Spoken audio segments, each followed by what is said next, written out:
Yeah, this is a serious book right here, Corey.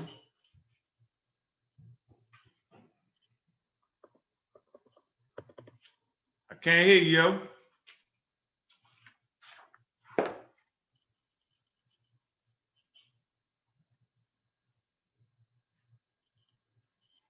Concrete. All right, let the crowd pile up in the YouTube world of YouTube, man. Okay.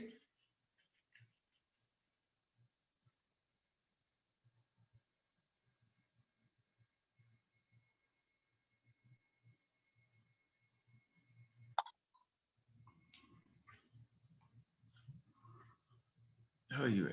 Maybe Fritz can hear me.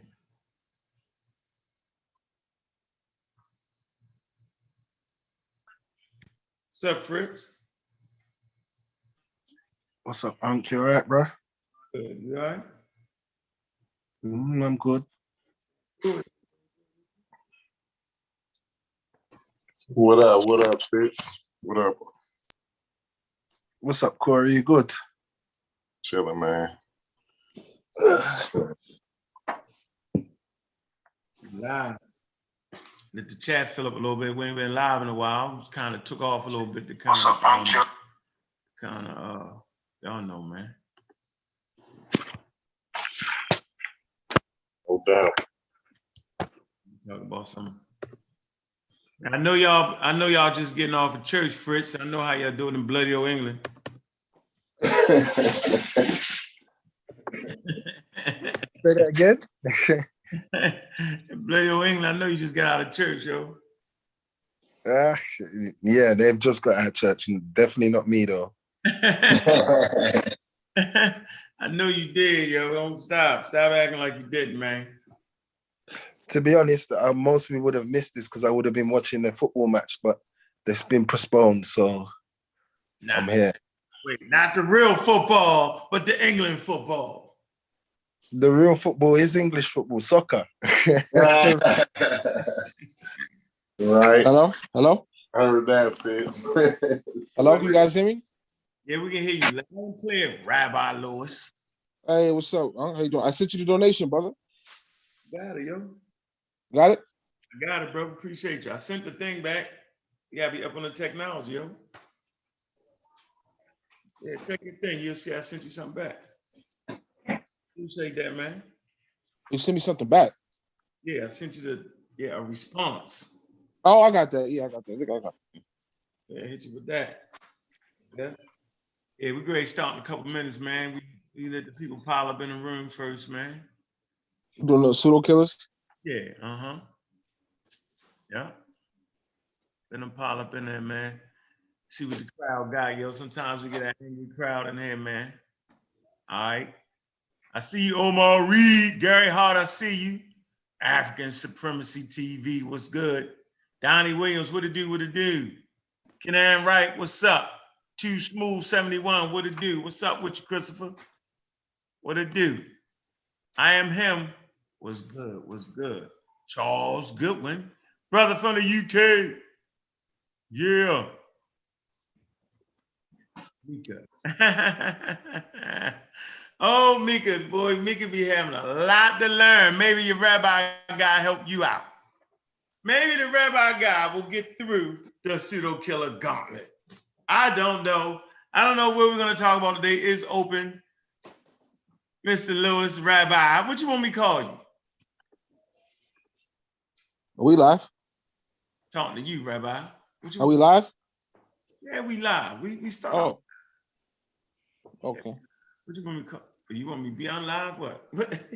If I can introduce myself. All right, we ain't got to introduce yourself yet. So I just want to. Yeah, you call me Rabbi Lewis. Rabbi Lewis, yeah. No matter what you got to say, Mr. Rabbi Lewis, this book right here by David Etcher. I'm saying that right, Concrete? Yep, David Etcher. Yep. Yeah. No matter what you say out your mouth, this book right here, and it's only, watch this. I'm going to guarantee something before we even get started. This book got 277 pages, 279 pages, and I bet you can't, look how thin it is. Look, you can't get past. You're not gonna be able to get past this. Yeah, I think like 70 of them pages is like terms and Yeah. Definitions and stuff. So a lot of them is vocabulary words and definitions to those vocabulary words. So yeah, you can get through the book quicker than that. If you already know the vocabulary words, or if you're familiar with a lot of the scientific jargon as far as physics and astronomy goes. Yeah, I had people trying to talk about gravity, say gravity is God, light is God. They don't even understand what gravity is. One of the 4 fundamental forces. They don't understand that. Let's see what gravity is. Gravitational lensing. They don't know what gravitational lensing is, Corey, do they, man? I know they don't. I know they don't know what gravitational lensing is. Yeah. Oh, I was muted. My bad. Yeah, gravity is a weak force. You know what I'm saying? It's what you call one of the weak forces.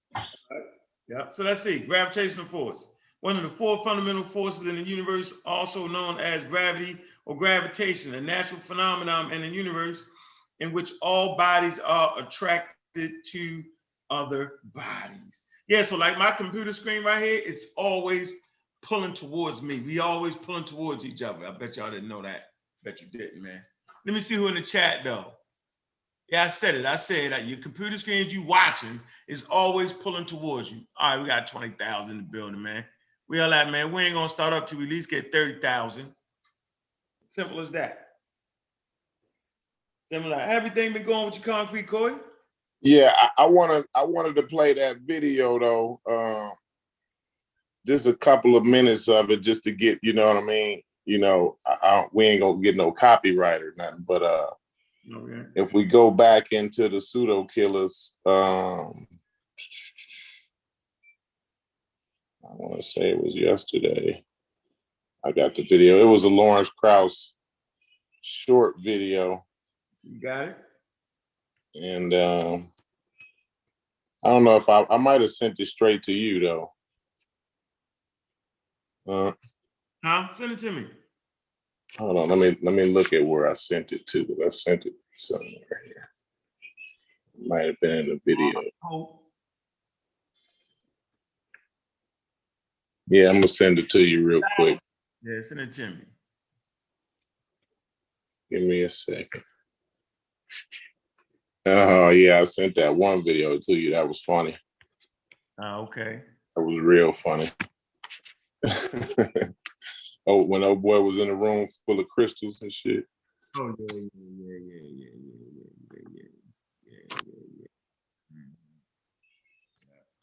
All right, we got 30. Find it. Give me 1 second. I gotta locate it. Go ahead, man. We'll go ahead and Oh, I got it right here. I'm finna send it right now. all right, see, we up to the number we want to do it, man. So y'all know what it is, man. Black African power. What's good? What's happening? A well-organized lie defeats a disorganized truth every time. Woo-hoo-wee. Man, y'all already know what it is. It's the Pseudo Killas on deck. We come to do, we got to do. We're gonna do, we got to do. We standing tall, we standing strong. Pseudo Killas on deck. Man, hey man, I'm a Raw Squad Up family. Kofi Psi Research Team. Y'all know what it is, man. Mossy Clan Warriors. Yeah, so we're gonna have a good conversation right here, man. We ain't been on for a while, man. I've been brushing up, reading, trying to get this virology down. And I say virology, right? Just reading a little something, just staying abreast, understanding the field. Y'all know what I'm saying? Yo, just reading, and just staying on the textbook stuff, man. That's what we gotta do around here, man. So hey, Concrete Corey, what it do, man? What's up with you, bro? Peace and Black African power. You know what I'm saying? Y'all, everybody already know a lie make it halfway around the world before the truth get out of bed and get his pants on. So, we here to get up and get a little bit of that truth out here. Peace to everybody in the chat. Peace to everybody on the panel. You know what I mean? let's disseminate some information. You know what I mean? That way we can make it through the work week with some new information. Maybe we advance in life or something. You know what I mean? Gotta advance in life, man. Hey, Vance, what's up with you, man? What it do? What it do? What it do, Vance? What's good with you? Can't hear you. You ain't on mute.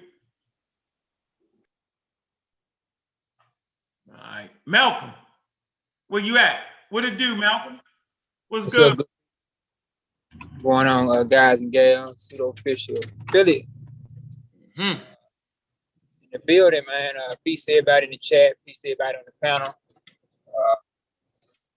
Another cool, warm Sunday, man. I'm trying to smoke somebody out right now. Yeah. Trying to smoke them out right now. You know, they get being educated mixed with being whitewashed, and they just do us a disservice, man. So I'm nailing the cross together now. So when y'all catch somebody hanging, just walk by them. Know this Malcolm's work. So I'm done being a nice guy.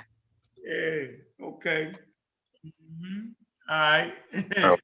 Hey, Fritz, from the UK, man, my UK family, man, Pseudo Killer official, man, building up that audience over there in the UK, man. We need them, man.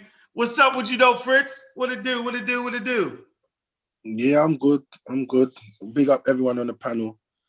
Big up Corey. Big up Vance. Big up the whole Pseudo Killers. Just here to participate as usual.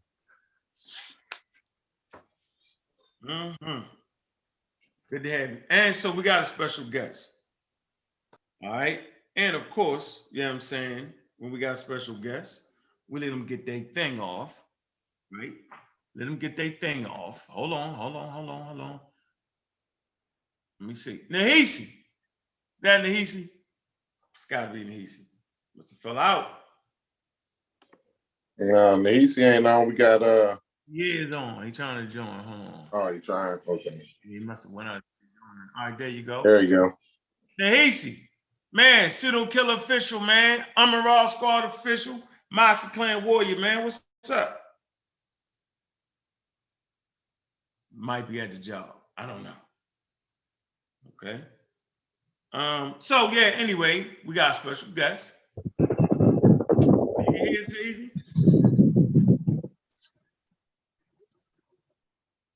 Nahisi. Yeah, what's up? Can you hear me? I can hear you now. What's going on, brother? What's going on? I stayed at home Friday, Saturday. As soon as I leave the house, y'all go live. I say, look at that. Outside of town, y'all running around, yo. You know how it go. Yeah.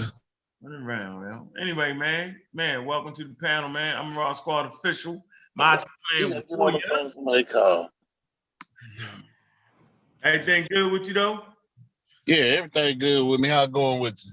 Hey, man, we holding on, man. Always glad to have a warrior on the show. Yeah.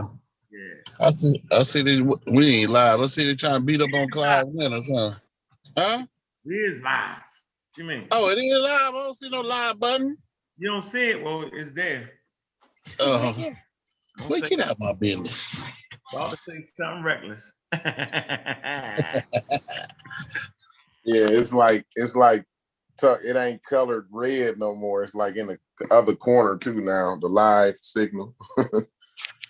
they switched it up on us a little bit. You know what I mean?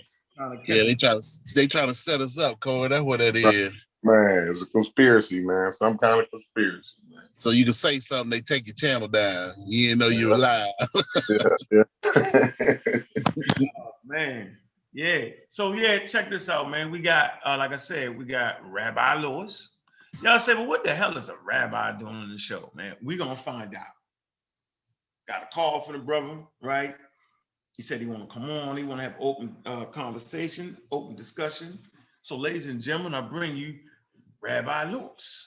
What's up, Rabbi Lewis? What's on your mind? What you trying to get off your chest? What you want to talk about is all on the table. But what we like to say is science is undefeated. What's going on, bro?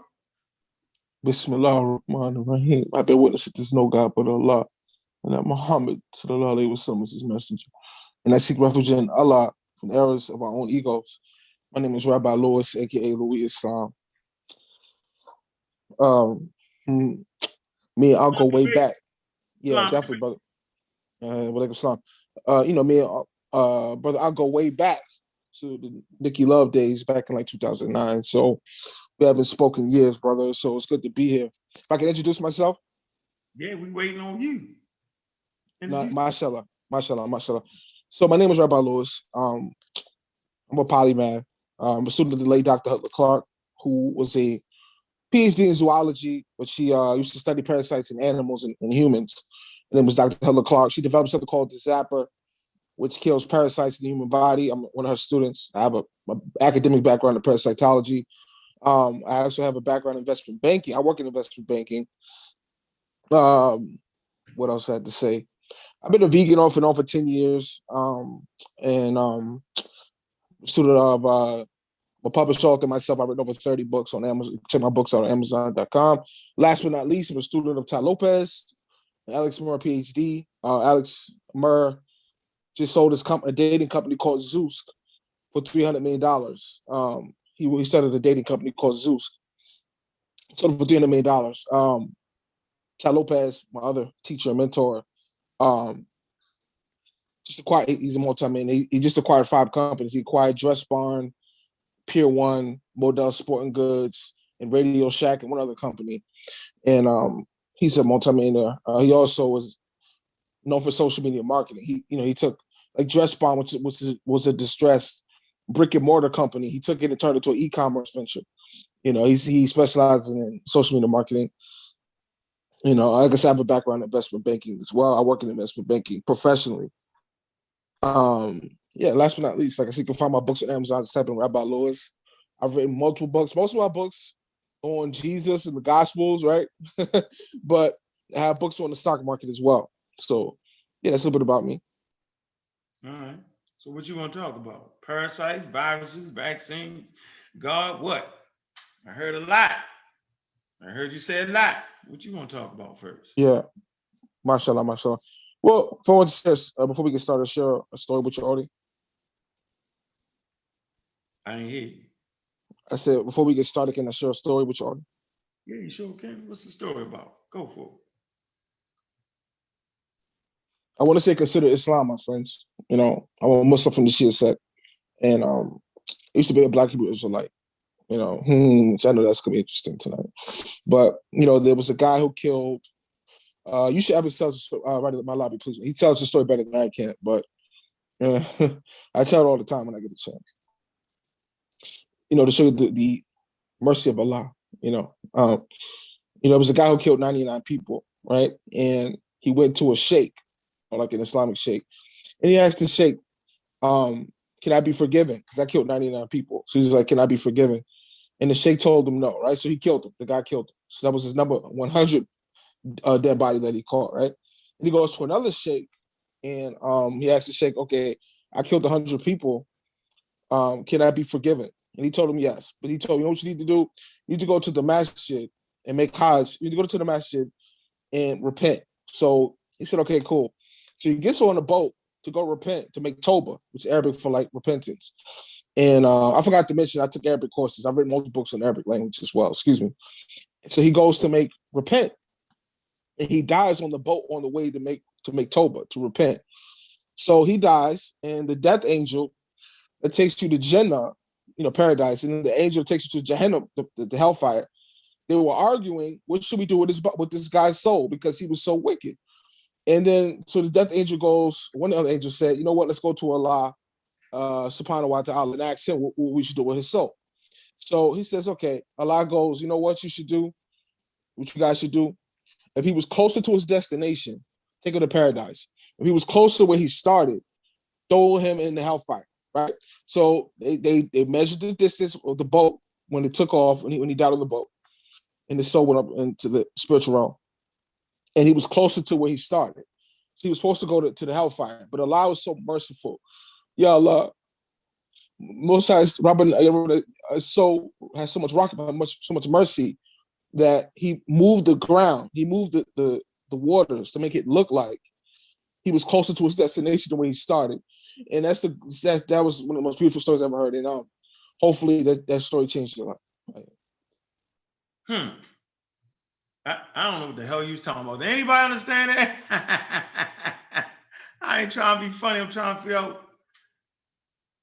You was trying to show the mercy of Allah. Is that what you was doing? Yeah, I understood it very, very clearly. Very clearly. And if what he's saying is the truth, if what this guy just told me was the absolute truth, right? Then all I can say is the person, the guy, Allah, whatever his name is, sound like a piece of shit. Because if that was my brother, my father, or my uncle, or somebody like that, and this nigga was supposed to pay for what he did wrong in life, but instead this piece of shit guy does a magic trick so that this other piece of shit can go to heaven. So like all of it's a piece of shit. Whether the God is real or not, it don't make no difference to me because he wouldn't be worth worshiping anyway, whether he was real or not. You know what I'm saying? And I would tell that nigga to his face, he's a piece of shit, and the guy that he saved was a piece of shit. You know what I mean? So it don't make that story didn't do no good. But before we get into the discussion that we're gonna have with the rabbi, I just want us to play that Lawrence Krauss video that I sent to you because I think that'll segue pretty well. You know, I think before we pollute the ether with the mythos and these piece of shit deities, you know what I'm saying? I think we need to get some real information first so we can have some solid ground to stand on when we move forward. You know what I mean? Yeah. I like that, boy. All right, let me get this up real quick. Let me cue him. Let me cue him in. Let me cue him in. Yeah, I just didn't get. I didn't understand the whole, like that kind of. I don't know. And it ain't a long one. It's just a 10-minute one, but it you can't go straight. Kind of puts a lot in the. I put it. I sent it to you. I texted to you. Not in the Pseudo Killas. I got it. Okay. I don't think we pay straight 10 minutes through. We gotta like play something. No, we can stop it, pause, because I'm gonna have some comments. You know, we ain't gonna play it, straight through like that. All right, here we go. Let size them up right there. So what's the moral of the story, Rabbi? Why I'm getting this in there for, yo? Allah, it don't matter how big of a piece of shit you is, it's a way for Allah to get you into heaven. That's what the moral of the story is. I'm gonna ask the rabbi, yo. Go ahead. What was the purpose? What was the point? Go ahead. To show the mercy of Allah, how merciful Allah is, Man, boy. Let me get this. Let me cue this up here. So don't that sum it up though? Pretty much. So as far as you believe, it don't matter how big of a piece of shit I am, Rabbi. Allah gonna make a way for me to get to heaven. That's how merciful he is. Ain't that what you're saying? In a nutshell, but unless you there's sins that can't be forgiven. Like how can I waste time? Even if he was real, even if Allah was real, how can I waste time with a nigga like that? There's only one sin that can't be forgiven. So there isn't an unforgivable sin. Right. I already did that. The only see, that's how you know it's a con game, because it's only one sin that can't be forgiven. And I'm gonna share that with the audience. I'm not even a Muslim. I couldn't even tell you half the shit about Islam, but it's only one thing. This is how you know it's a con. And the thing is for you not to believe. That's what's unforgivable. So you see what I'm saying?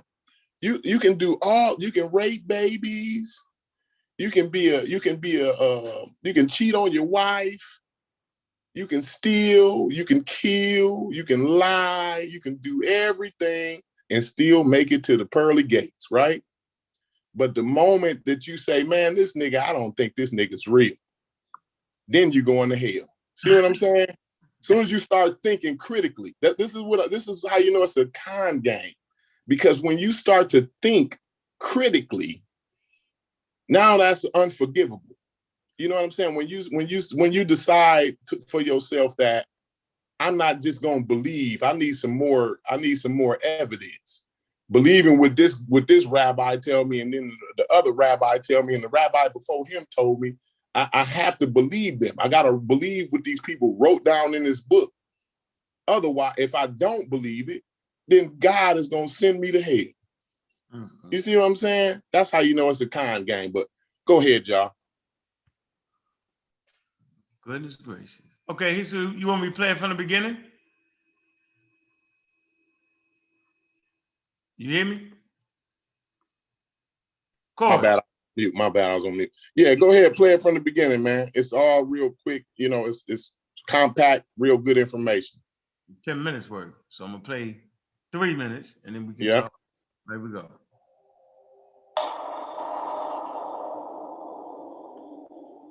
The dominant theory of the origin of the universe centers around a cosmic cataclysm physicists call the Big Bang.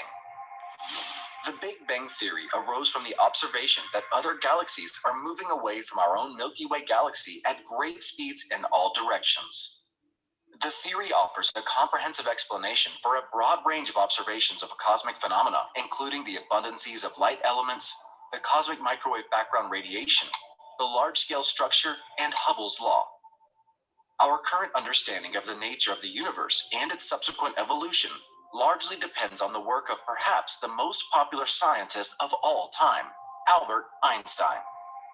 Einstein's general theory of relativity describes space-time by a metric which determines the distance that separates nearby points. The points, which can be galaxies, stars, or other objects, are specified using a coordinate chart or grid that is laid down all over space-time.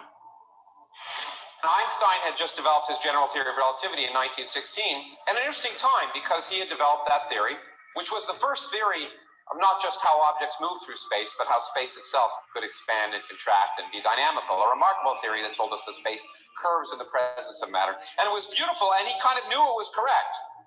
But at the time, it disagreed with observation. And the observation was that the universe was static and eternal. That was the conventional wisdom in science at the time, that the universe had been around forever and would be. Stop it right there, Stop it right there. We didn't agree with that because it's. All right. Now I just want to show how science is not, it's no dogmatic tendencies behind science. Nobody, you know what I'm saying? It's no rules or something that you got to follow. Is you only have to do the science, you only have to stay within the bounds of the scientific method.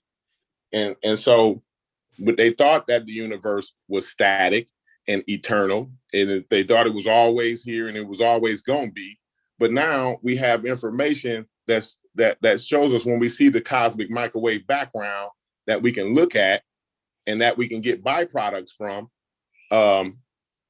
We see that was wrong. So now when we had better information, we changed science, we change our thoughts, we change our belief, we change our understanding. You know what I mean? We don't stay stagnant. We don't try to make the new information fit the old information. If it don't fit, it don't fit. So we know the earth is not, the universe is not eternal. You know what I'm saying?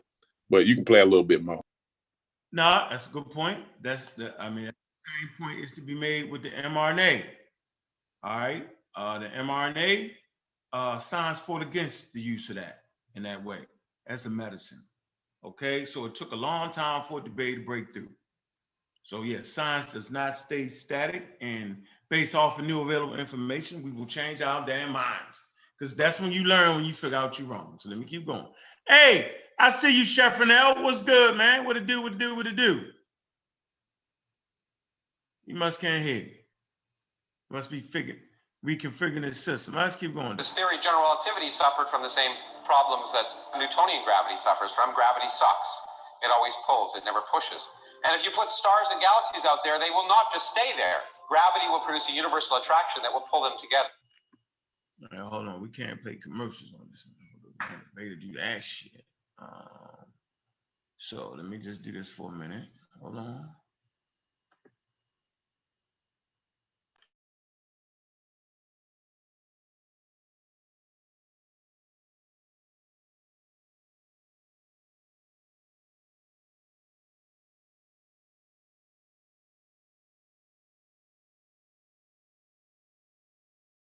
and light travels at a finite speed, there may be events in the past whose light has not yet had time to reach us.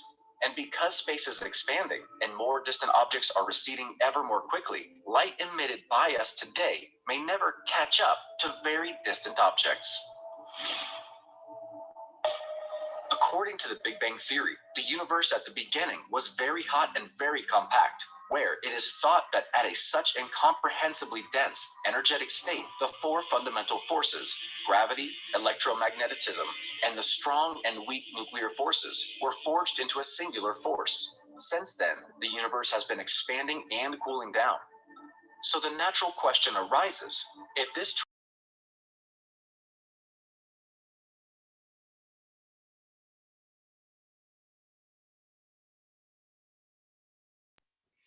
You muted everything. You muted the video and everything. The expansion and the big question of 20th century cosmology became, is there enough gravity to stop the expansion?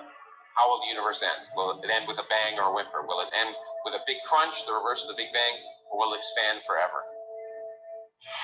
Factors that need to be considered in determining the universe's origin and its ultimate fate include the average motions of galaxies and the amount of dark matter and dark energy that the universe contains. Another strong factor that determines the ultimate fate of the universe depends on its overall shape, how much dark energy it contains, and on the equation of state, which determines how the dark energy density responds to the expansion of the universe. There is a strong consensus that the shape of the universe is flat and that the universe will continue to expand forever. The ultimate fate of the universe is determined by its density, based on measurements of the rate of expansion and the mass density. Data favors a universe that will continue to expand indefinitely, eventually becoming too cold to sustain life, resulting in the Big Freeze universe. The Big Freeze, or called the Big Chill, is a scenario under which continued expansion results in a universe that asymptomatically approaches absolute zero temperature. As existing stars run out of fuel and cease to shine, the universe will slowly and inexorably grow darker. Eventually, black holes will dominate the universe, which themselves will disappear over time as they emit Hawking radiation. The Big Freeze scenario is gaining ground as the most important hypothesis. However, observations are not conclusive, and the alternative models for the ultimate fate of the universe are still possible. So the Big Freeze, all right, as that universe expands and stars start to burn out. Interesting. Yeah. The Big Freeze, see, the thing about it is the Big Freeze, some people refer to it as the heat death. Others refer to it as the Big Freeze. It could be looked at either way. The thing is that what they're talking about is absolute. They talked about, he just talked about absolute zero. And what absolute zero is, negative 200 degrees. And so once all of the black holes evaporates, all of the stars use up all of their nuclear fuel and everything else, all the humans die off, everything stops working, right? The Earth will be a fraction of a degree warmer, or not the Earth, but the universe will be a fraction of a degree warmer. That's why some people call it a heat death. But overall, you're talking about negative, 99.999 something, you know what I'm saying, degrees. So really, it's like a big freeze, you know what I'm saying? But they call it a heat death because the average temperature, the temperature of the universe on average would rise, by a fraction of a degree. You know what I'm saying? Mm-hmm. So that's kind of what you got to be kind of familiar with science and what they're really talking about as far as the big freeze or the heat death. So let's go to page 240, right? Let's go to page 240, and it says the Big Freeze, a highly likely scenario for the universe's fate, in which the universe expands forever, cools dramatically, and undergoes eventual heat death. Let's deal with the Big Rip. That's RIP. It's a possible scenario for the universe's fate, in which matter in the cosmos is progressively torn apart by the universe expansion. Then you got the Big Crunch. It says a possible scenario for the universe's fate, in which the expansion of space reverses and matter recollapses. So I just gave you 4 possible scenarios. There's options here. All right. So we just want to keep out two of them. They is I know for sure the Big Crunch, and then it's another one. Is they threw it out the window already. The Big Crunch is thrown out the window though already. Okay. But the most prevailing one as of today is the Big Freeze or like you say, the heat death. Mm-hmm. Yeah. Also talk about the black hole scenario. Hey, Chef, how you doing, bro? Can you hear me? Yeah, can y'all hear me? Yeah, alhamdulillah, man. Yeah. Tripping. All right. What's up? No, we got the Rabbi on here, Rabbi Lewis. He about to bring us some important. Now, I didn't know rabbis dealt with Allah. I thought they dealt with Yahweh. Yahweh. But okay, educate me, brother. I'm a little uneducated on that. Oh yeah, that's a new one for me. Go ahead, Rabbi Lewis. Okay, can you guys hear me? Let me listen. Go ahead. Okay. You know, the holy name of, well, first of all, Islamically, it's the 7 heavens. You know, the whole universe is contained in the first heaven. But there's 6 heavens above that heaven, and then above the 6 heavens, it's the throne of God, the kursi, or the throne of Allah. And it's said in the hadith that to get to each heaven, the first heaven to the 7th heaven, if you were a bird, it would take you 500 years to get there. So context, the whole universe is contained in the first heaven. And then all the planets, the galaxies, there's 6 heavens above that heaven. And then there's the throne of God, the curse of God. And it would take you 500 years to get to each heaven, if you know, according to the hadith. But yeah. So how come they can recreate, you know, the CMB, but they can't recreate that? You know, when we look at the cosmic microwave background, which we just put on display here, right? And because we looking at this, you know, when you're looking at Hubble, when you're looking through the Hubble, the further you look in space is the further back in time you looking. Because he talked about light and how light travels, right, at a finite speed, right? So just to take the sun, for example, when you look at the sun, that's not the light that's coming right off of there in an instant. You know what I'm saying? That's the light that's coming off of the sun that's hitting you in your face right now is really 100,000. It's 100,000 years before it reached the surface of the sun, and then it takes 10 minutes to leave the surface of the sun to hit your eye. So like when we look back in time, when we look through space, through all these top-notch telescopes and stuff, and we look at the CMB, how come we don't see nothing like that? The 7th heaven and all the rest of it you're talking about. Is that outside of the observable universe, the 7th heaven? Yeah. Yes. The 6 heavens above. So if you can't, if it's outside of the observable universe, how are you giving me information on it? How are you able to obtain accurate information about it? Go ahead. Mm-hmm. Yeah, Neil deGrasse Tyson did an excellent lecture on this. How, you know, the learning center of the world was in Baghdad at one point, and you know that's why all the American, the Western astrological signs have Arabic names. You know, it was Al-Ghazali who came along and said, you know, astrology is wrong and so forth. But that's been disputed by the Dean Show, who did a response lecture on this, showing that actually when the Mongols sacked Baghdad, the Mongols, before they converted to Islam, they sacked Baghdad and destroyed all the libraries and burnt all the books. So, but you know, Neil deGrasse Tyson, it was Al-Ghazali's. He had a hand in veering off the path that the previous Muslims had started. Can you guys hear me? Yeah, we're trying to figure out you answer that question. You going? Yeah. So yeah. But you invoke Neil deGrasse Tyson, and he believed that Allah and Yahshua and all them is a bunch of malarkey. He say they right out of his mouth. So I don't understand. Like, how you would invoke somebody that totally disagree with everything you say. No. Here's what I'm saying. He did a lecture on why most Western astrological signs have Arabic names. That's because Baghdad was a learning center of the world, in the ancient world. Everybody, the golden age. We always give credit. Yeah, that's irrelevant to the question, though. Exactly. Yeah, so that's nothing to do with it. If I can finish what I'm saying, I yield the floor. So he was saying that it was Al-Ghazali was the reason why, Muslims stopped using astrology. But, Eddie, the Dean showed it a response video about, how it actually was the Mongols who sacked Baghdad and so forth. But yeah. What does that? All right. Go ahead, Corey.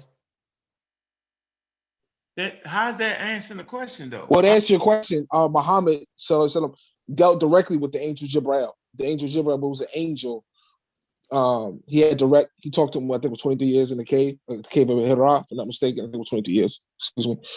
Yeah, he had direct contact with one of the angels. So obviously the angels. So do you know what you say he was in a cave, bro? In fact, Jibreel was the first thing that. Hold on. Well, the first thing. Can I finish what I'm saying? The first thing Allah created was a talking pen, right? Was a what? A talking pen, like a pen that could talk. But the second thing he created was Jibreel, the angel.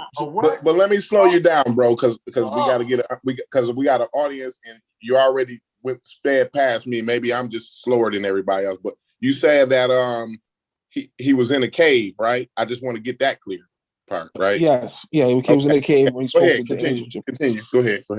Yeah, the first thing Allah. Pig, like a PIG. No, no. P-E-N, a talking pen.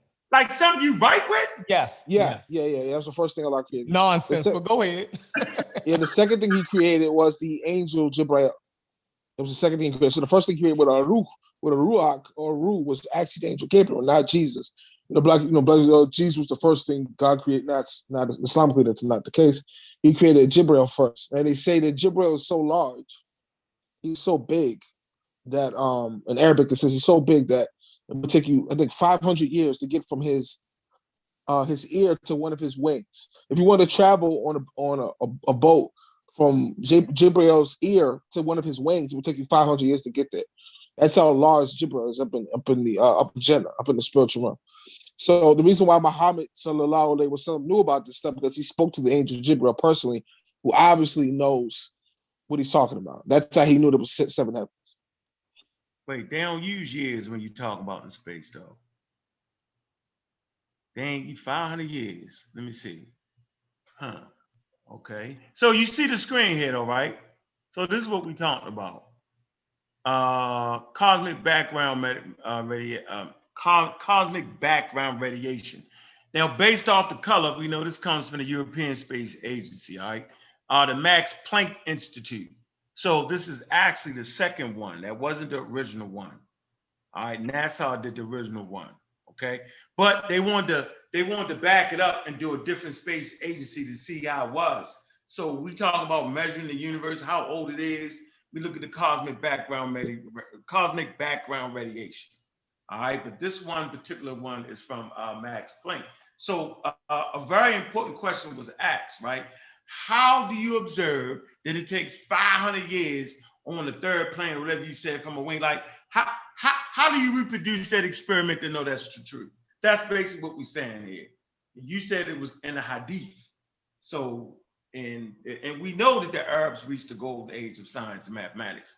And we know they wouldn't have been saying that there. So we're at the School of Wisdom, House of Wisdom. Do they have these documents on astronomy that you're talking about? Because that's where the scientific studies would have been taking place. Do you have that to back that up?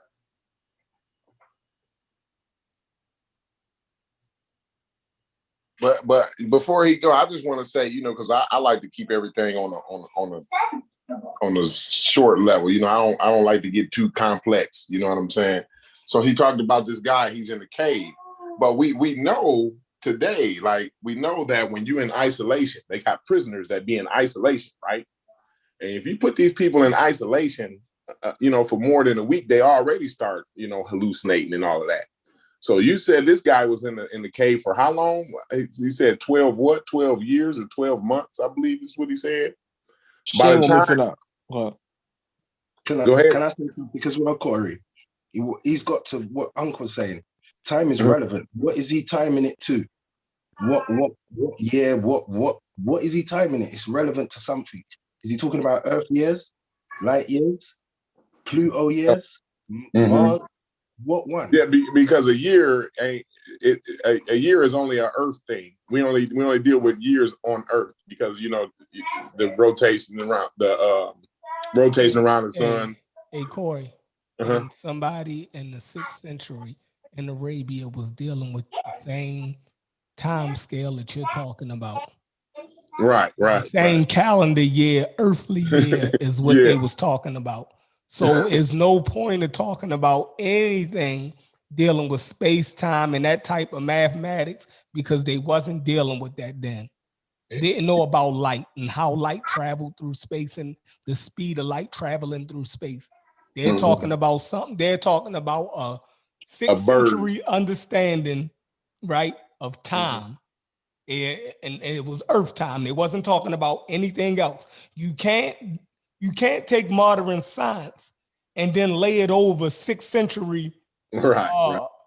Like the gap is so wide. Like when he's talking about these 6th century astronomers and stuff, they're not at they was observing things. They was trying to work out the movement of certain bodies and stuff. It went no further than that. Like we got to stop playing those type of games. Like it was a golden age. Yeah, it was a golden age for that period. For that period. And their science was way limited than what we doing now. So it's not even the same. I don't even know what he talking about. He talking about the Mongol sack bag. What does that have to do? Man, this is a rabbit hole, but go ahead.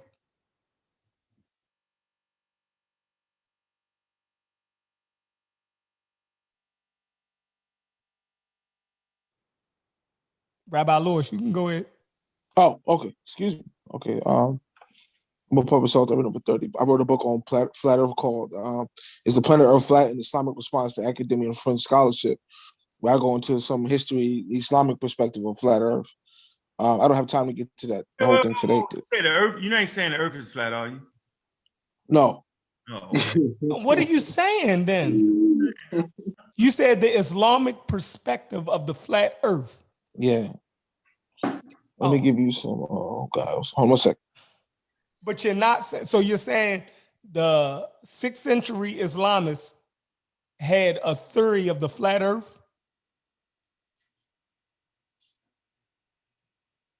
Hello? What's the guy? My bad. I'm in my book. I'm trying to find the name of the guy who started flat Earthism. I forgot his name. His name is in my book. This is I read number 30 books. What's it? Oh, I think I got it. Hold on.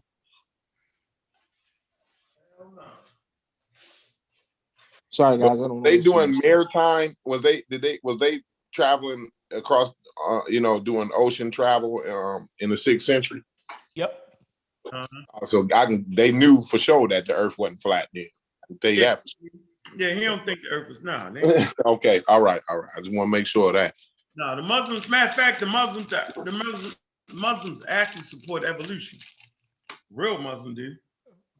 First off, the compass came from the Arabian world. So right. Just that alone, I'm trying to figure out what he's talking about. Islamic theory of the flat Earth. Like no, he's saying he's disproven. I think, right? Yeah, it was a rapper, the rapper B.O.B. who it's in my book. He did a GoFundMe campaign project on. He's a flat earther. B.O.B. the rapper, and he did a GoFundMe page. We tried to raise some funds to prove the Earth was flat, right? Which is something interesting you'll find in the book. But I'm trying to find the name of the guy who started flat Earth theory. He's in my book, but the book is so big I gotta find the guy's name who came up with flat Earth. He's Flat Earth Society. Maybe you got to control F. If anybody who works the computer field, you control F, and you can. Are you a rabbi or you're a imam? Are you Muslim? Which one? Yeah, I'm a Muslim. But before I took my shahada, Yeah, Okay. I got it. Yeah. It says the Flat Earth Society's losing a group of followers of Samuel Shenton. Samuel Shenton was the guy who started the Flat Earth Society. His name was Samuel Shenton. He lived from 1903 to 1971. He started the Flat Earth Society. Samuel Shenton, which you can find this in my book. Okay. Hello. Yes. We can hear you, yo. Okay, You're sweet. confused. Yeah, Samuel Shenton. So if you want to look that guy up, he started the Flat Earth Society. Okay. So Yeah, go ahead.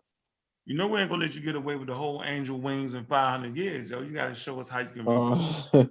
Yeah, so why are you a rabbi? What do you call yourself, Rabbi Lewis? You're a Muslim. Like, Yeah, okay. All right, there's two things on the table here. I'm gonna let okay, you answer why you're a rabbi. Rabboni means teacher. yeah. Rabbi means teacher. Rabboni, Reb, and Rabboni means master teacher. Reb means teacher, and Rabboni means master teacher. Teacher, then master teacher. So you basically saying you're a teacher, right? Yeah, essentially. Well, I took my shahada. If I can respond to that, I took my shahada 2 years ago. I became a Muslim 2 years ago. Before I was a Muslim, I underwent rabbinical training at Yerushalayim, a defunct now. I don't know if they're still around, but it's 10 years ago. Yerushalayim, it's called Yerushalayim. Yerushalayim is just the Hebrew way of saying Jerusalem. I underwent rabbinical training, but that's before I took my shahada. So I still call myself Rabbi Lewis because I have, a background in rabbinical training. So that's why I still call myself that. So when we was talking, you was Hebrew Israelite, right? Yeah, we go way back in the Nicky Love days. This was what? No, this was like 12 years ago. Now, yeah.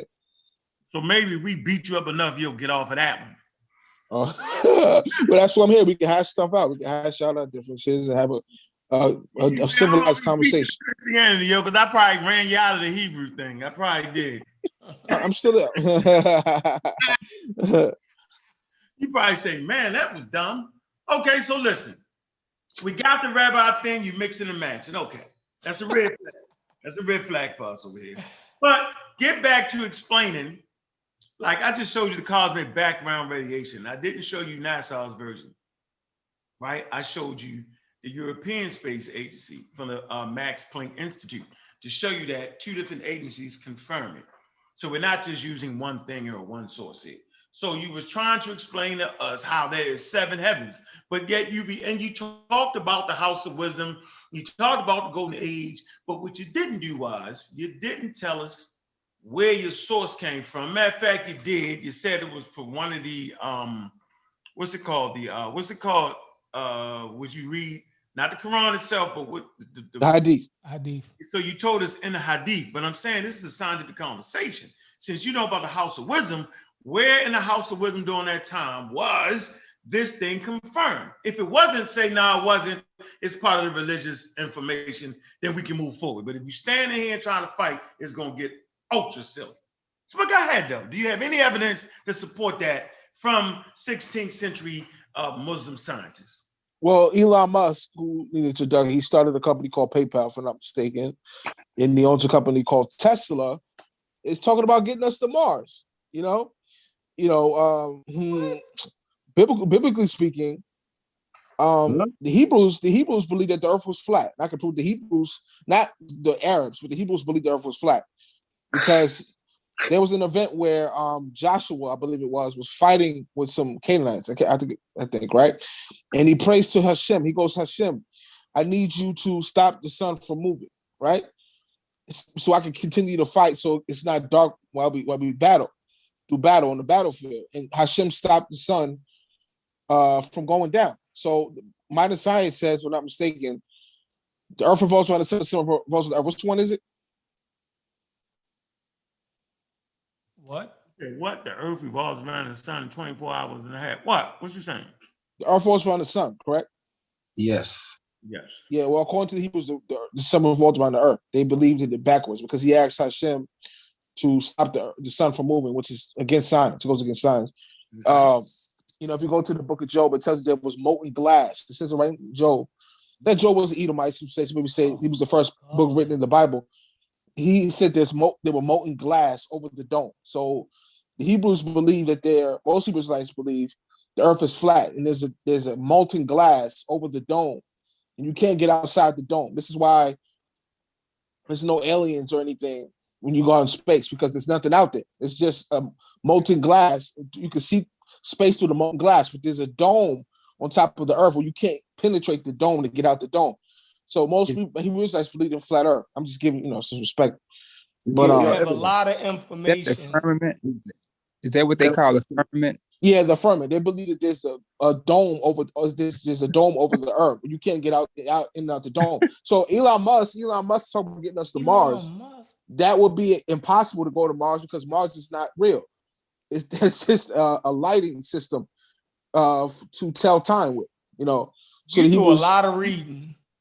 Wait, you say you can't go to Mars? You saying they can't? You're not saying that, are you? Yeah, my mentor is from Righteousness out of Chicago. You're saying they can't go to Mars?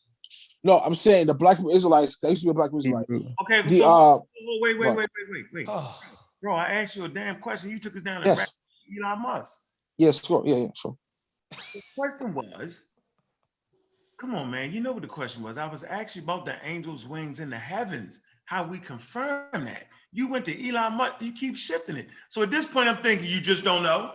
You don't have an answer. And to keep the conversation bogged down on something that you do not know, let's move forward. So let's talk about Concrete Core. You want to keep talking about the universe? So let's ask the Muslim guy. So how does the universe come to be? What are you saying? Where do we find this at? Or do you do like most Muslims would that are educated in science, go with the Big Bang? Are you with that or you not? Let's do that. Yeah. So the whole Noah story says, there was he built a wooden boat or whatever, and it was a flood of Noah. That's not the creation of the universe. I'm getting to that. I'm segueing into that. So if you do any research, the biggest wooden boat ever built outside the biblical narrative actually sunk. So the largest wooden boat ever created to this day had to be pumped and dumped. I mean, there was water that came inside the boat, and they had to pump and dump the water out the boat. So to say that it had the same dimensions as Noah's Ark. So we know the Noah story is bogus because the largest boat ever built had the same dimensions, if you know what the word dimension means, as Noah's boat. It had the same size with the same dimensions as Noah's Ark, and it sunk. And it's the largest wooden boat ever created. So if Noah really did build a wooden boat with all the animals on the planet on the boat, it would have sunk because we have all the wooden boats were sunk. Now let's see what the Cosmos question. What did the Noah thing have to do with it? Right. Yeah, Noah. That was after the earth flooded. What did that have to do with anything? Yeah, let's do what you asked me. The creation. Yeah, but why did you talk? What was the Noah shit about? Because sorry. Okay, can you guys hear me? Yo. Okay, great. So because according to the Bible and the Quran, all of mankind's lineage comes out of Noah, Shem, Ham, and Japheth. So that would be, at the beginning of Genesis. But if you go back further than that, Rabbi, can you read? Yeah, sure. Can you read the screen? It's highlighted in yellow. I don't have to see it, but you can read it. I'm listening. You can't see it? It's on the screen. No, he's not doing that. He's not doing that, yo. This is something else. Think he doing something else? Yeah, he doing something else. It says Gish Gallup. I can't really see what it says, but go ahead. I'm listening. Sure. Gish Gallup, bro. All right. It's like a tactic, right? And you're throwing out a whole bunch of facts and stuff there, but it ain't got shit to do with what we asking you. So I asked a very specific question. I was saying, do you agree with the Big Bang, or are you going with the Quranic narrative, or do you think the Quranic narrative actually? And he started talking about how big the wooden boat was. What the hell? Yeah, you went Gish Gallup on us, bro. Okay, so let's deal with that. Do I believe the Big Bang? You have to explain what the Big Bang actually is first. The second thing, okay, you don't believe it. Hold on, brother. Let me finish, and I get the floor. So all due respect. So understand what it is. Muhammad and the Hadith said that a poor Muslim who believes will go to Jannah, paradise, half a day before a rich Muslim, which in the Hadith it was 500 years. So we know a day with the Lord is 1,000 years, as the Bible says, and 1,000 years is one day. So the Quran tells you that the earth was created, if I'm not mistaken, correct me if I'm wrong, if anybody's in 6 days. We know, so 1,000 years equals a day. And we know that because Muhammad said, said, a poor Muslim will go to Jannah half a day before a rich Muslim, which is 500 years. So if we do half a year, half of that, it will be 1,000 years. So we know the earth was created in 6,000, arguably in 6,000 years. So the earth, whoa. So the earth only 6,000 years? Right. So modern history can only be traced back to 6,000 years. If you look at any. You believe that? Hold on. What I'm saying is this. And if you do some research, we can look at it right now. Modern history is only traced back. History can only. I'm saying go ahead. You believe the earth is only 6,000 years old. Yes or no? Well, before we go there, I want to say this one thing, and I answer that. Written history, and we can look at this up and proof text this. We can vet the source. Written history is only 6,000 years old. Do you agree with that or disagree? You're talking about as far as writing. You're talking about writing is 6,000? Yeah, written history, if I'm not mistaken, from what I researched. I doubt that writing is that old, but I go with it. Fine. Writing is that old, but that don't mean if people didn't write it down that the universe didn't exist. Well, I'm saying, do you agree with that? Do you agree that written history is only 6,000 years old? Do you agree with that? 32 BCE, so far as of now, they found the Egyptians got trading seals, and then you got Sumer. Okay, make your point though, bro. No, you didn't answer. I asked yes or no question. All due respect. Do you agree that written history is only 6,000 years old? Do you agree with that?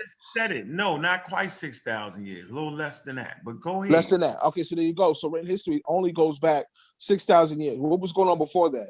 Now they got stuff like the Shango tool, which they carbon dated to 22,000 BCE. But we know carbon dated has issues. Because you have Shango tool or the Shango bone. The Shango tool is dated to 22,000 BCE. Hydrogen molecules and helium molecules were fusing together before 6,000 years ago. I do know that for sure. Right, but I'm begging the question, why is written history only 6,000 years old? What was going on before that? Why was in the written history? They wasn't writing. They ain't developed that art yet. Yeah, or it got wiped out based off of the quote unquote ice age came in. People move. So, but that's not the point, yo. So now, okay. Now answer the question, bro. Are you trying to say the earth, just because people wasn't writing a million years ago, how old do you think the earth is, bro? Right. So you have something called the Horites. The Horites were in Petra before the Edomites. The Edomites, were the enemies of the Israelites. There was a group of I'm making a point. I'm answering your question. I promise it's relevant to the topic. Is it me, Rabbi? Is it me? No, this is relevant to your question. I'm answering your question. I'm being direct. The problem is, I'm gonna tell you what the problem is. I summed it up just that quick. It took me like 5 seconds. I had an epiphany. I don't know if epiphanies is pseudo or not, but I'm just gonna say I had an epiphany. But I understand what you're saying. I feel so saying because it was relevant. I'm gonna fight with you on that one, Chef. I just had an epiphany. I don't give a damn what you say. But what it is, because I know Europe has a better education than the United States. I'm sure of that. Fitz probably can. Hopefully, he can attest to that. That Europe has a better education system than the United States. What the problem is YouTube is the problem. Is because us Americans and our ignorant shit that we got going on over here is bleeding over there into the UK. And now this brother here has been a victim of American ignorance. You see what I'm saying? And now he's spewing the bullshit back to us. You know what I mean? That's what the problem is. He's a victim. You know what I'm saying? Okay, can I respond to that, following Americans. Americans is dumber than motherfucker.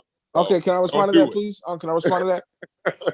Rabbi Lewis, no, Rabbi. Is the earth older than 6,000 years? Yes or no, yo? Allah, I don't know how old the earth is. I don't know. Allah knows best. Thank you. So why didn't you just say that first and then you... Well, I was making a point, brother. I got cut off. That's not an answer. They know No, I first. was making a point. The No, whole rights. answer the question. Answer the question, then explain. Yeah. So the act is Whoa, college date. Going forward. So Yes, that go we on. don't get frustrated around here and start to think you clowning us. Right. Answer the He question. definitely playing games. Yeah. Answer the question and then elaborate on you. We're trying to change the show from just straight out cussing people out. We don't want to. We want to hear you out. Okay? Yes, thank you. So to say no, I don't know how old the Earth is. Don't hit me with the fake me out. Yeah, but right. So you was trying to allude. Not gonna let you get away with it. That the Earth maybe ain't no older than 6,000 years because humans wasn't writing 6,000 years ago. That's the game you tried to play. I just wanted to call you on that. So going forward, so we can maintain some semblance of a congenial, educated conversation. Just answer the question, then give us your back crazy explanation. So go ahead with the horites. So we know you don't know how old the Earth is, which really took us away from our point of how old the universe was. But go ahead about the horites. Go ahead. Okay, so it's a scientific fact that all non-Africans have Neanderthal genes inside of them. That's all human beings got Neanderthal genes. No, I disagree with that. Go ahead. All right, he disagreed. Let him continue. He wrong. Just go ahead. Yeah. So the Horites, they date the Homo Neanderthals to what, 430,000 BC. How could they substantiate that? Can you substantiate that they lived that long ago? And can you show me what are you using? Okay, what exactly? How do you determine that? First off, you said all non-Africans have Neanderthal in them, and all Africans don't have Neanderthal. So you're wrong right there. So until you're able to change that stance, how can you even, if we're telling you you're wrong, at that point, are you willing to concede that you might don't know what you're talking about? Okay, how old are Neanderthals? How old? No.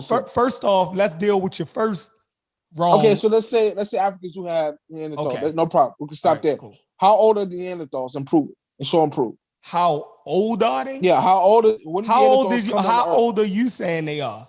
Hold on, brother. We answer you can't answer me a question when I ask you a question. No, because maybe if you give your answer, maybe if you tell us what is your premise on how old Neanderthals is, we can look at the science and see if you're correct or not. No problem. How about we do that? How about you just lay it all out on the table? Yeah, the Neanderthal fossils are dated to 430,000 years ago. Can anybody substantiate that right now? No, continue. I mean, if you bring us a source, how would we do that? We can look at the paleontologists and see what the leading paleontologists say. Now, is it 400,000? You say they 400,000 years old? It says 430,000. It says the best known Neanderthals lived between 130,000 and 40,000 years ago. After which all physical evidence of them. This website is called hold on, NHM. Let me see what this is. An acronym for. Excuse me.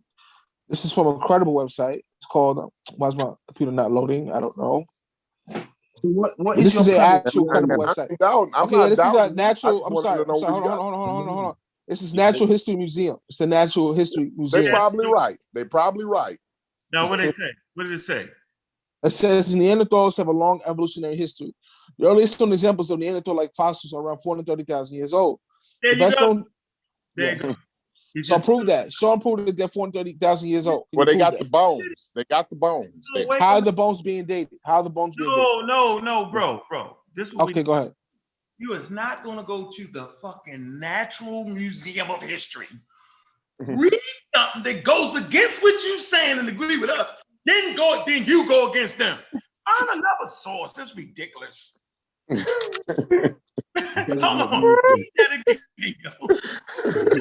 Okay, so if you don't, I mean, like, Corey, let him read it again.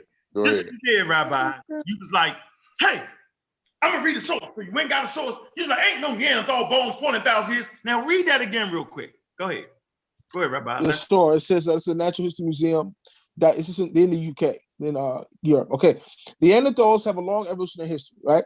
The earliest known examples of Neanderthal-like fossils are around 430,000 years old. See, what did it say? What did that say, yo? Seriously, you can read. You wrote the book. What did it say? Neanderthal-like fossils are around 430,000 years old. They dated to 430,000 years ago. Okay, so what are you saying against the source you just brought? So I'm begging the question: can you prove that Neanderthals are this old? That they were this old? They just did it. It's a museum, yo. They got the fossils. They got the fossils. Right. What is your premise? And What not is only your that, premise? when they wrote that article, they're gonna show you the method and how they came up with that date in that same article. So you can go down to methodology. You can. I wasn't. But hold on, brother. I asked you for your source. That's my source. I need your source. We cool with your source. We cool with your source. We like yours. We like yours. That's my source. Good job. Scroll down to methodology. All you gotta do is scroll down to methodology, and it's gonna answer your question for you. Okay, so can you prove that Neanderthals are this old? Can anybody prove You that? just proved Your source, dude. Okay, hold on. Let me respond to that. This is just like because my background is in comparative religion. hold on. And what foolery? Is that what you just said? No, comparative religion. Comparative religion. I'm begging the question. This is like the scholars say, Jesus. Can I respond? Can I respond to that? No, don't let him respond. Let's go to this. What is your premise? What does that mean? Okay, my premise is this. My premise is this, right? Hold on. Let me. Can I respond to that, please? Yes, please do. Hey, Rabbi, hold on. Excuse me for laughing, yo. I just want to make the audience aware. You did a Nepal thing where you actually read a source that supports our argument, but now you one up in Nepal. You're actually reading the source while you disagreeing with us in the source, then ask us for another source. Why would we do that? Just rock with your source, yo. Right. So this is just like mainline. What is it like? Because I feel like I'm in an alternative universe. I might be stuck in one of them heavens you was talking about at this point, because I can't believe you just did that. But go ahead. Thank you. So this is just like background comparative religion. I've done like 100 panels on YouTube. Like Bart Ehrman said, I'm not a scientist. I'm not a scientist. My background is parasitology and religion. So it's just like scholars say, Pontius Pilate crucifying Jesus on the cross on the eve of Passover is the most historical thing in history, which is indicative and bogus. Thanks, so, thanks for calling me last week, yo. I appreciate you, yo. You have made my damn day, yo. Can I finish what I was saying? Yes, sir. Can I finish what I was saying? Pilate. Let's go to Pontius Pilate in the end. I don't know how you're going to connect them to. Okay. Thank you. So it's just like mainline scholarship. This is the consensus of mainline scholarship. Even Bart Ehrman was a PhD said it, right? If I'm not mistaken. Mainline scholarship says, Jesus was crucified. Bart Ehrman is full of shit, if you ask me. So if you think you're gonna get some credibility out of him, his methodology is way questionable. I would agree. I would totally agree with that. But I'm making the point now. You have the floor. So mainline scholarship says, Jesus died on the cross by Pontius Pilate. Brother, stop, please. What is your premise? My premise is that, Herman says or anyone else. What are you trying to prove? What are you saying? What I'm proving is mainline scholarship, just like mainline scientific scholarship, has errors in it. That's indicative. That story about Pontius Pilate crucifying Jesus. Does that prove? What are you proving from that? No one said there isn't errors. What are you trying to prove? Okay, yeah. So if I can say this one thing, like you. Yes, sir. Yeah, my background's in parasitology as well, and they'll tell you that stomach growling. I have actual degrees in these topics. They'll say stomach growling. What topic, yo? Parasitology. Hold on. So you agree with vaccinations? Then am I correct? No, we can deal with that next. Can I just say this one thing? I hear the floor. What that got to do with the hand? All right, go ahead, man. Thank you. So, the scholars say, the textbooks, the scientific textbooks, Uncle relate to this because he's a science. This is stomach growling. It's caused by gas in the stomach, which is totally bogus. I'm a parasitologist by trade. That's what I do. I have a degree in parasitology. And that's actually a worm in the body. If you hear stomach growling in your stomach, that's not gas. That's a worm in the body. That's actually a parasite in the body. But all the textbooks say that that's gas. Because they don't want people to be hysterical over knowing they have a parasite. You know what? No. You know what? At this point, you gotta stop. Show me that goddamn degree you got, bro. Don't play lotto. You've been against it. You done hit the red flag. I don't believe you. I'm not at home. I have to go home. Okay, so you about to get beat up on vaccines because obviously you don't agree about vaccines. Yeah, so you got scientific textbooks that say Stomach growling is caused by gas in the stomach, which is totally bogus. That's bogus.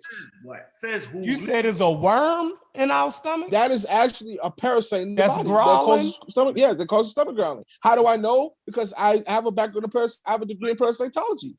So let me You ask you this. have a background in everything that you speak on. So when a physician or somebody listen to bowel sounds, That's the worms. you're claiming that those are worms? I'm not only am I claiming that, I can substantiate it. That Those are worms in the body. Those are parasites in the body. That's not gas. That- All the scientific textbooks say that's gas. And these So are you're actual saying- scientific And you works that you saying read in it's college. not. That These are books bowel, that you read in high school and college that they actually teach people this stuff. So what It's does bogus. what does the Quran and the Hadith say about No. Keep that on. stomach thing? Is they tell you is the worm? You gotta let Malcolm. No, let's figure out where he getting this from. Yeah, He's where you getting this from somewhere.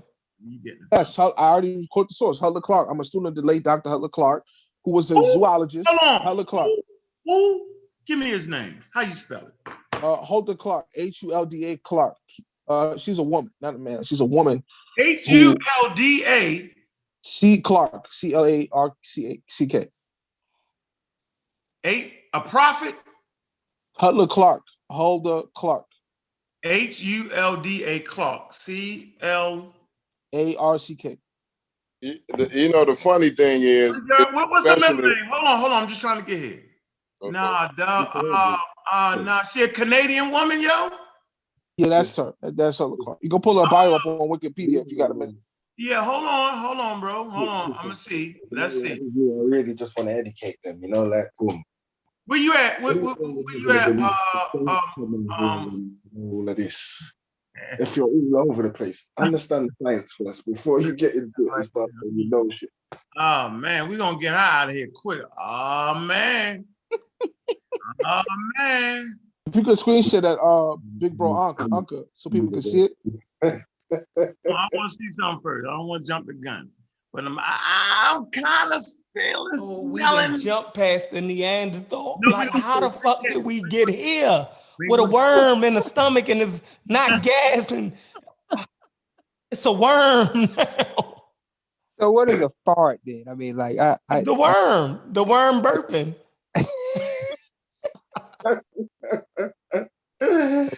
Steph, like we went from whether the cosmic microwave background was real to a worm in the stomach. No, we went from that to Noah's Ark. Yeah, How big the ark was. Like this shit is Hey, this shit is crazy. this is the Gish Gallop at its best.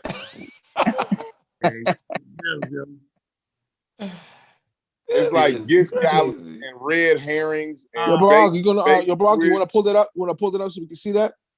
Man, I'm reading it right now. Let me get it together, yo, because you out there, yo. You and her, you need to get away from that crazy white lady, yo, for the record, bro. Well, she died. Bless her soul, she died. So, but anyway, I just carried her work on. Six heaven, yo. She ain't gone nowhere, yo. What you talking about? Yeah. You got the Federal Trade Commission brought a complaint against Dr. Clark Research Foundation because the foundation claims about the effectiveness of cytochrometer and Super Zapper Deluxe and Dr. Clark's new 21-day program for advanced cancer. In November 2004, the case research stipulated judgment wherein the case judge ordered the foundation operators to offer refunds to the purchasers of these devices and to refrain from making a number of claims about those devices. The Director of Enforcement at the Food and Drug Administration has stated Clark's devices seem to be fraudulent. I knew it. Okay, can I respond to that? Boy, oh boy, oh boy. Can I respond to that, Uncle? Clark has been criticized because her claims lack scientific validation and consists of what? Anecdotal evidence. Man, Josh Pichero, a prominent neuropath physician, evaluated Clark's claims and found that her book mixed patients with what? With conventionality diagnosis of cancer with those whose cancer diagnosis was based solely on her use of cytochrometer. Oh, come on, man. Really, Hey, yo? can I respond to that, Uncle? But Uncle, can I respond to that? No, wait. Let me say this, bro. Yeah, Yeah, sure. Right now? No, wait. Do you know where you at? This is called the Pseudo Killas. Yeah, if I could just respond to that briefly. Let me say this. You bring a pseudo white lady, and you actually said you studied off of her. Now we can no longer listen to you. You're done, son. We got him. I knew somewhere along the line we was gonna get. And Bro, then like please his next attempt, the crazy part is his next attempt is gonna be to defend this crazy pseudo quack white lady. That's gonna be his next attempt to convince the black community that this quack pseudo white lady from Canada is got some good information for the black community. That's yes, if I could respond to that. Go ahead. Go ahead. I'm asking Brother Uncle. It's okay with Brother Uncle. It's his show. Can I respond? Yes, you can. Thank you, guys. It's like most people would have probably bounced me by now because I've been on so many panels. Anyway, so I think the FDA did the same thing to Dr. Sebi. You guys know Dr. Sebi. Of course, you guys know Dr. Sebi. The FDA said, I think it was Another FDA. quack. So, Dr. Quack. Another quack. Another quack. Yeah, but keep going. Keep burning. I believe the FDA.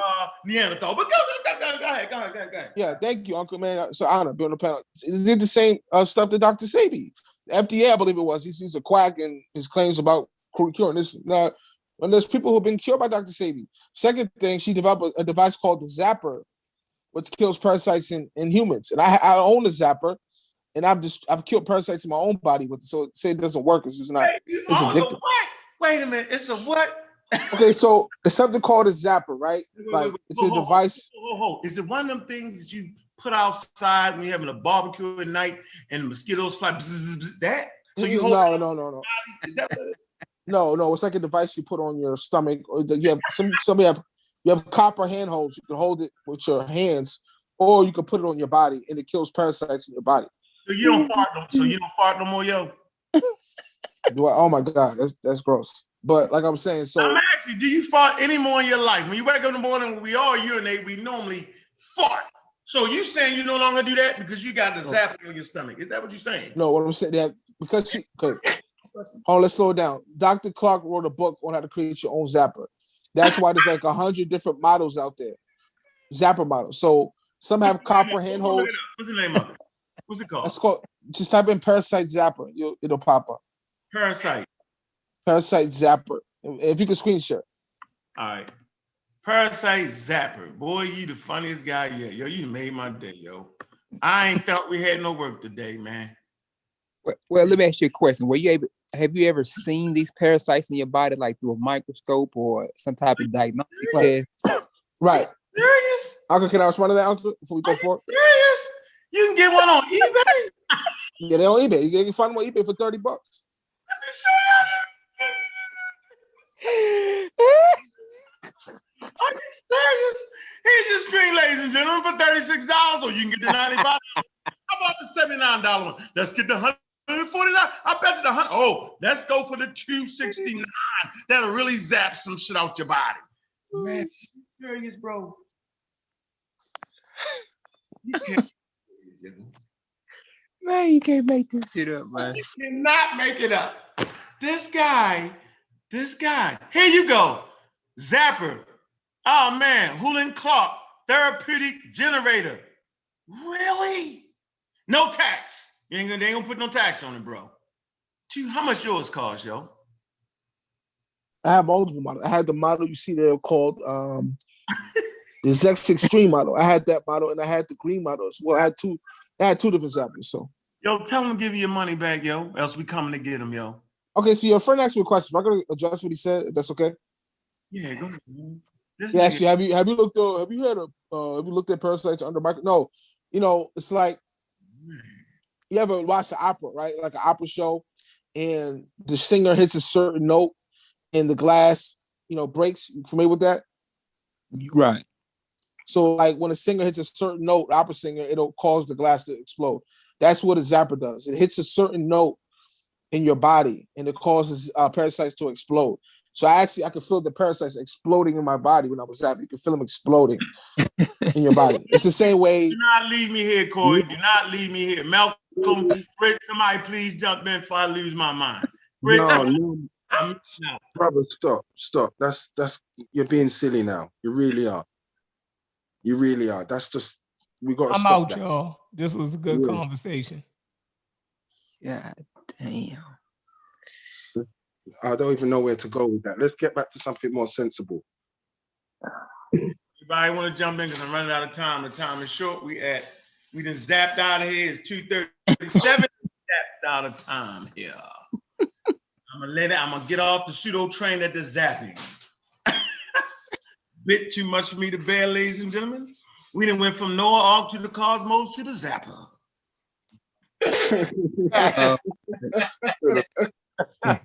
Not to Hold get on, I walked away for a minute. Now, what happened with the Zapper?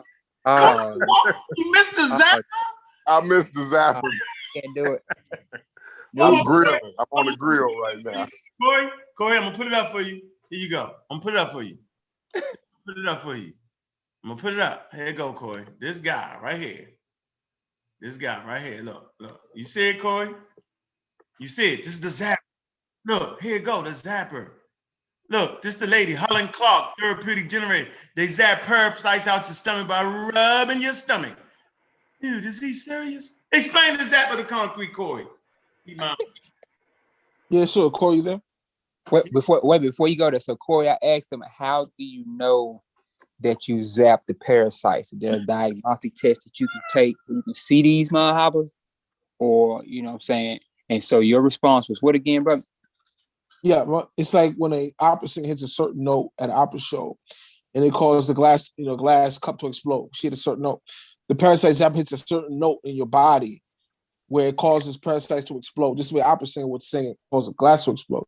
So when I was zapping, I could feel the parasites. I didn't see them. I could feel them exploding in my body. When I was zapping, you could feel them exploding, literally exploding in your body. And you actually repeated the shit again. Oh, you asked me again. That's what I repeat. So basically, this is a supersonic. Yes, that's what. Right, like this.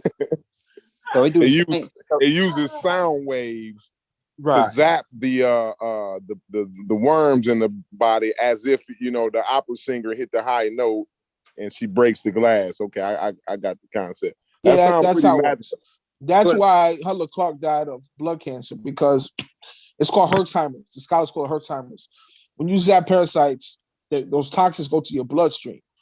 That's why she died of blood cancer, because she zapped so many worms in her body, and it caused the toxins go in your bloodstream. That's why she died of blood cancer. It makes sense because those toxins go to the bloodstream. So that it makes sense. So she died of blood cancer. Why would you recommend to zap these things? Right. If you zap them, they explode and they poisonous, and then it gets in your bloodstream. Why would you recommend that we do this zapping or what? Yeah, I do, because you can take certain herbs that clean your bloodstream once you zap in tandem with zapping. But like I said, she probably zapped because she. So the only way you know that these bugs or these worms are actually being zapped is because you felt the bubbling in your stomach when they put the zapper on there. No, I didn't say bubble. I said that you can feel them exploding, literally exploding inside it. So you felt the explosions. So I would imagine. Yeah, you can feel them exploding. You can feel them swimming. Little worms, you can feel them swimming like around. Bubbles. No, you can feel them swimming around inside it. If you put the zapper on, you can feel the worms swimming around inside your body. You can feel them exploding in your body. So you can't feel the worms until you put the probe on there or whatever it is. Yeah, now some have pennies on the end of them because copper conducts electricity, whatever, right? Scientifically, some has the copper handholds you hold with your hands. Some you put on your stomach. Some models. Sorry. Can I say something, please? Go ahead, brother Fitz. No, we've got to stop this. Did you come here to talk to us about something in general, or was this just about you advertising something? Because really, we're going way off. Do you want to talk about science, or you want to talk about something, your premise? We don't know what it is right now. Let's not go into that no more. Please, not go into none of that. Please. Yeah, sure. I don't know how long Brother Uncle has. I'm on deck, though. I have nothing else. I don't have anything to do till later. So I work in investment bank. So ball's in your court. Let me read this. In February 2001, Mexico authorities inspected Clark's Century Nutrition Clinic and ordered it to shut down. Now, you know, if your shit gets shut down in Mexico, yo, your shit is shut down. They ain't got a whole lot of regulations like that. As a clinic and had never registered and was operating without a license. In June 2001, the Mexican authorities announced that the clinic would be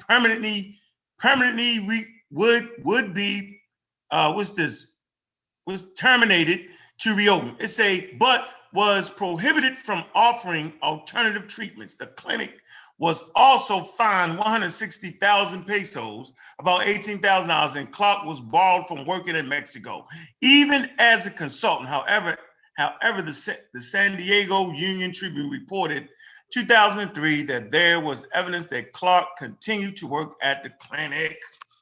Hold on. Evolution of claims and criticisms. Okay, let's see. A Swiss study group from Contemporary and Alternative Methods in Cancer, SCAC, right? And they alternative, contemporary, complementary and alternative methods in cancer issued a strong warning to cancer patients considering Clark's method. There is no scientific basis for Hulda Clark hypothesis and recommendations, including her suggested treatments. Come on, man. I ain't reading the rest of this, man. Look, bro, like, I'm just trying to figure out, like, when you wake up in the morning, yo, and put that thing on your stomach, yo, are you really feeling comfortable with that, bro? Like, you cannot, Rabbi. So, Rabbi, let's move to the vaccines now, Rabbi. What's your recommendation, man, so we can get out of here, man? You gonna put the Zapper on the coronavirus? How that's working? Yeah, for what I understand about the vaccines don't even prevent the virus. And there's so many new strains out there called the Dr. Fauci that you can't be detected by a COVID test. So what I'm saying in a nutshell is that what I understand, the vaccine does not even prevent the virus. And I know multiple people who got sick, got COVID were already vaccinated. So, but again, my background's not in vaccine. I'm not a vaxxer. My background's in other topics. So I'm not really qualified to talk about that. All right, good. So we can understand you won't be getting the vaccine. Am I correct? You're gonna use your Zapper. Yeah. Well said. Okay. All right, Malcolm, you got something to say to the great Rabbi? How about you, Fred? So where you been at? You've been hiding on this, man. Man, nah, I've been listening, man. I got Rabbi Lewis from the book Jesus Was a Homosexual. I'm familiar with some of his rhetoric. Oh, I ain't even know that, yo. Really? Yeah. Tell him about the book, Rabbi. You hold him back for these folks. Tell him about the book. Yeah. Jesus was a homosexual, man. They got to put them up on game, man. We want to hear it. We want to promote your work. You know what I'm saying? Well, can I talk a little about that? Work on here, man. If you got some work and that you did and you put some effort into it, go ahead and start it out, man. Yeah, Uncle, can I talk a little about that? Uncle? Yes, sir. Because we won't get you off the science shit. We will get you way away from that. You didn't hit us with the meter, yo. I'm done with that. That was just, I don't know what to say, bro. I think you made the top 5 list with that. But go ahead and talk about your other book, bro, so we can get out of here. Yeah, the book is called, when we got to bounce, but it's called It's Got a Homosexual, Council's Creed and Church Records. It's an ode to Kathy. It's a scholar out of Oxford who's a gay Christian pastor. And his best friend is Kathy Bulldog. And she used to, at Oxford's a gay Christian pastor.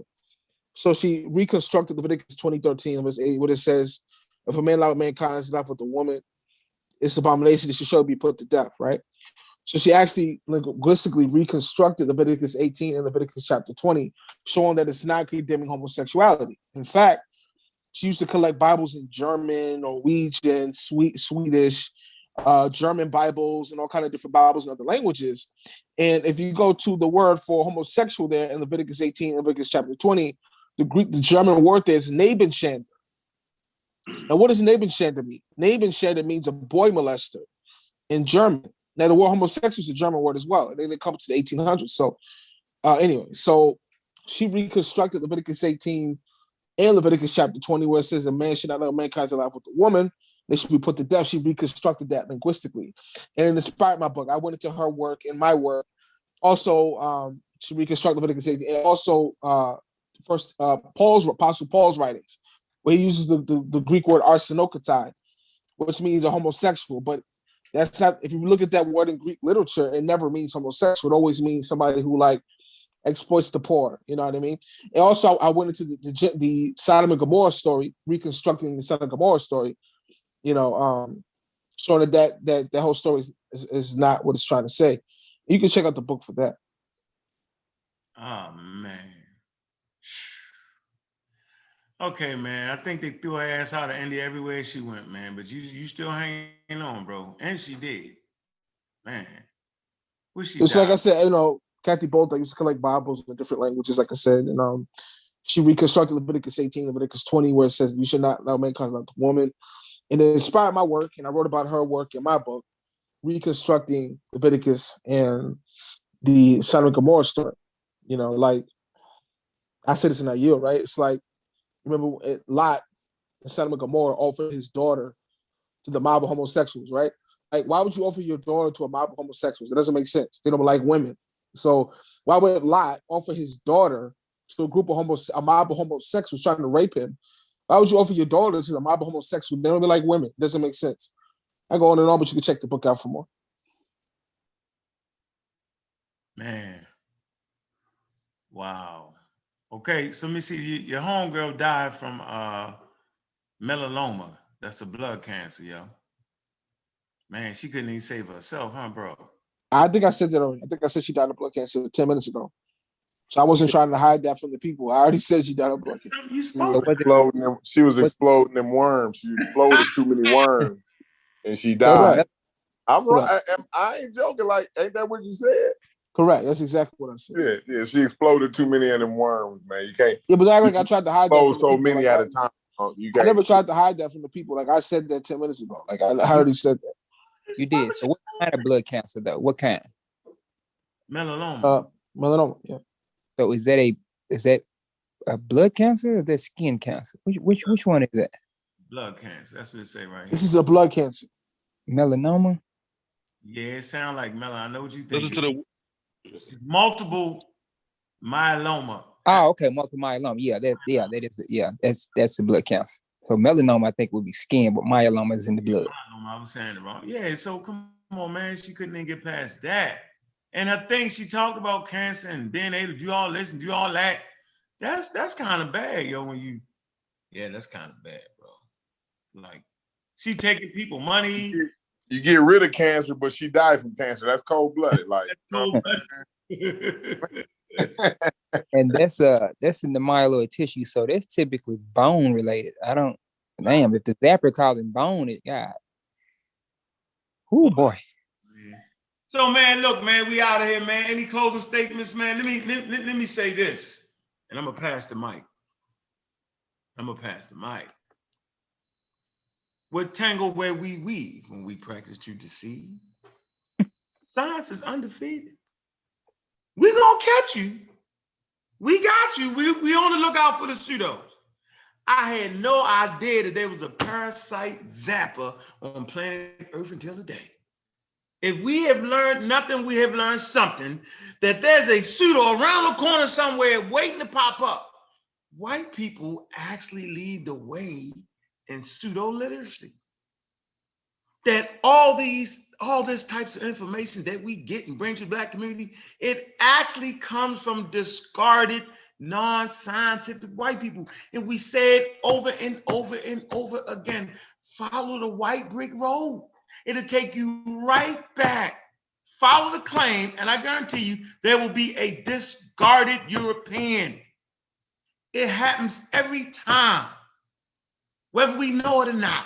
We are actually promoting and honoring discarded, non-scientific white people that could not make it in their own community, but yet we let them live and breathe in our community.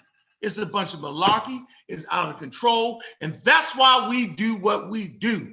That's why the pseudo killers are here, right? So we can get the filth off of us, the stench of misinformation, weaponized concepts and ideas used against us. All of them. They will bring discarded white people to you. All you got to do is listen long enough, and we're going to get them. Concrete Core, you want to say something? How about you, Malcolm? Man, I think you just nailed it, man. I don't think it's really much really much to say behind that, man. I mean, perfectly put. You look at the origins of most of this pseudo ridiculousness, and there's some disgruntled anti-scientific European pushing the movement, and we accept it with open arms. And then on the other hand, talk bad about the whites who are actually doing the science and demonize their process. But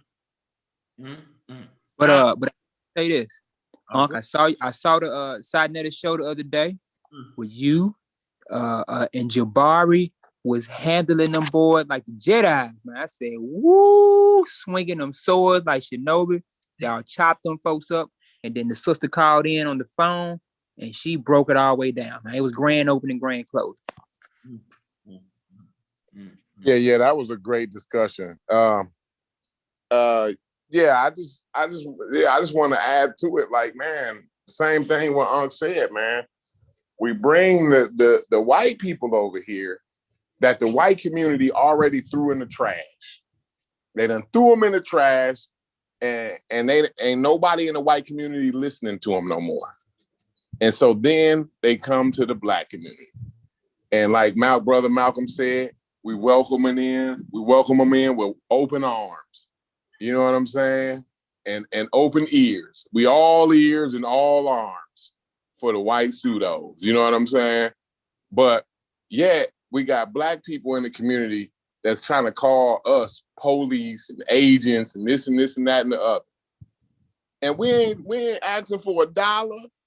We not promoting some type of machine or a diagnostic machine or some type of religion or dogmatic tendencies. None of that. We just giving out straight up scientific information. We show you where we get it from. You know what I'm saying? But yet we the agents and the police and all of the rest of the derogatory names that they shoot out at us. You know what I'm saying? And all of the tomatoes and everything that they throw at us and the fruits and everything, they throw all of it at us. You know what I'm saying? But what we gonna do is we ain't gonna get mad. We're gonna keep busting y'all niggas, y'all pseudo ass niggas upside the head with this real scientific literacy. And one day it's gonna get through your head. My daddy used to say the same thing. You know what I mean? I'm gonna keep hitting you upside the head with real information, with shit that's gonna benefit you later on in life. And one day it's gonna get through your head.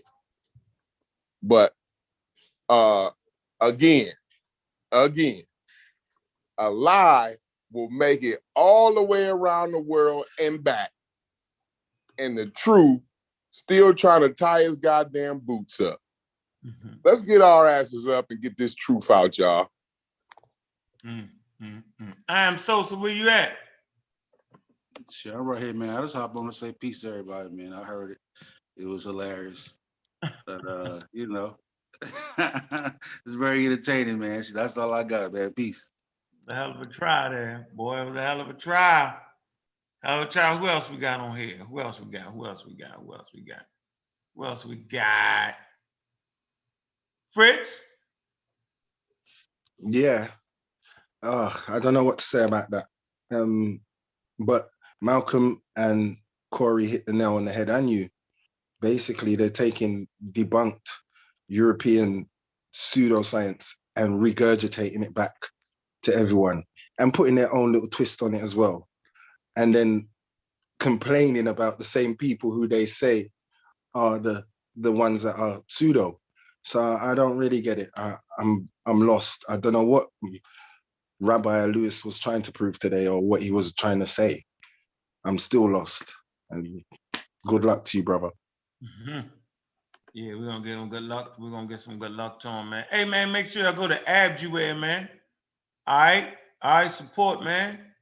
All right, get your Nova Lenses, man. Get your space age African joints, man. We space age Africans. Where you at, Rabbi, man? What you got to say, man? Yeah, it was honorable on the panel. You know, me and I'll go way back. And Nikki Lowe show. It's been a minute. You know, check my puppet show to check my book at Home for Hustlers. which is a book on investment banking. It took me 2 years to write it. You know, learn how to companies like Blockbuster once to open. Wayne Huizenga started a Blockbuster. To end up like Roy Raymond, who started the company Victoria's Secret. He committed suicide because he sold it for so cheap and became an enterprise. Learn how companies like Kylie Cosmetics, my colleague Jenner, became billionaire companies catching social media marketing trend. Wayne Huizenga also started, he also owned the Miami Dolphins, and he started a company called Waste Management. So you're going to learn that in the book, and we're going to learn the basics of the stock market, how to strangle, how to straddle, what a Japanese candlestick is, all the basics, and some advanced information as well. Thanks again to Alpha for letting me on the panel. Inshallah, this was edifying Islam.